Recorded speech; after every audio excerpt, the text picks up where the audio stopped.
घटना अशी आहे की याबद्दल मी काहीच बोलू शकत नाही.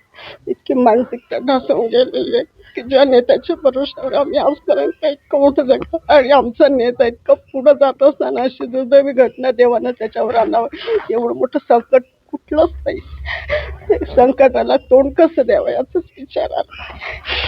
देवानं बघितलं, दादांचे स्वप्न खूप मोठे होते. खूप पुढे जाण्यासाठी, महाराष्ट्राला पुढे नेण्यासाठी मी खूप प्रयत्न केला, सर्वांना घेऊन चालत आणि का आणि त्यांच्यावर अशी झडप करणं म्हणजे ही खूपच मोठी दुर्दैवी घटना आहे की शब्दातच व्यक्त करू शकत नाही.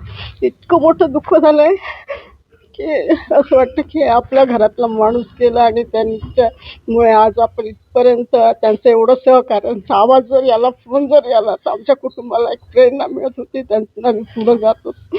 आणि असं होणं म्हणजे आमच्यासाठी खूप मोठी दुःखाची गोष्ट आहे. याला शब्दात व्यक्त करणंच कठीण आहे. ताई, तुमच्या कुटुंबावर खरं तर मोठा डोंगर कोसळलेला आहे, कारण दादांचे विशेष प्रेम होतं. एका घरात म्हणजे तुम्ही आमदार असताना सुद्धा त्यांना 25 आमदार जर एवढं त्यांच्यावर प्रेम करत होते.